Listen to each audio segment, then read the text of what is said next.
ദേശീയപാത നിർമ്മാണ കമ്പനിയായ മേഘയുടെ കാസർഗോഡ് പുല്ലൂരിലെ കോൺക്രീറ്റ് മിക്സിംഗ് പ്ലാന്റിലെ മലിനീകരണത്തിനെതിരെ കർശന നടപടിയുമായി ജില്ലാ ഭരണകൂടം. ജൂൺ 15-നകം ട്രീറ്റ്മെന്റ് പ്ലാന്റ് നിർമ്മിക്കാൻ കളക്ടർ നിർമ്മാണ കമ്പനിക്ക് അന്ത്യശാസനം നൽകി. മാതൃഭൂമി ന്യൂസ് സംപ്രേഷണം ചെയ്ത വാർത്തയുടെ പശ്ചാത്തലത്തിലാണ് അധികൃതരുടെ വേഗത്തിലുള്ള നടപടി.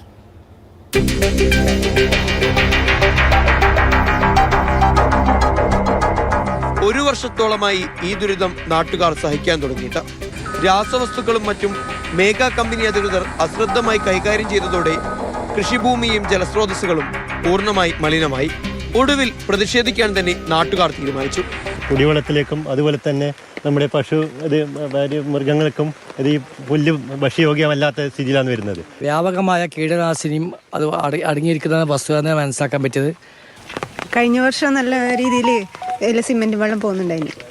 പിന്നെ ഇത് ഓയില് ആ സിമെന്റ് വെള്ളം കഴിഞ്ഞ ശേഷം ഓയിലാണ് മുകളിലുണ്ടായിന്. മലിനീകരണത്തിന്റെ വ്യാപ്തി അധികൃതർ അറിഞ്ഞത് മാതൃഭൂമി ന്യൂസ് വാർത്തയിലൂടെ. നിരവധിയായ രാസവസ്തുക്കൾ മനുഷ്യ ജീവിതത്തിന് പോലും വലിയ ദോഷകരമായി ബാധിക്കുന്ന രാസവസ്തുക്കളാണ് മേഘ കൺസ്ട്രക്ഷൻ കമ്പനിയുടെ സൈറ്റുകളിൽ നിന്നും ജനവാസ മേഖലകളിലേക്ക് ഒഴുകിക്കൊണ്ടിരിക്കുന്നത്. ഉടനടി നടപടിയുമായി ജില്ലാ ഭരണകൂടം രംഗത്ത്. മേഘ കൺസ്ട്രക്ഷൻ കമ്പനിയുടെ ചുമതലക്കാരെ കളക്ടർ ചേംബറിലേക്ക് വിളിച്ചു വരുത്തി. വരുന്ന 15-നകം ട്രീറ്റ്മെന്റ് പ്ലാന്റ് നിർമ്മിച്ചില്ലെങ്കിൽ കോൺക്രീറ്റ് മിക്സിംഗ് യൂണിറ്റിനെതിരെ കർശന നടപടിയുണ്ടാകുമെന്നതാണ് സൂചന. മാതൃഭൂമി ന്യൂസ്, കാസർഗോഡ്.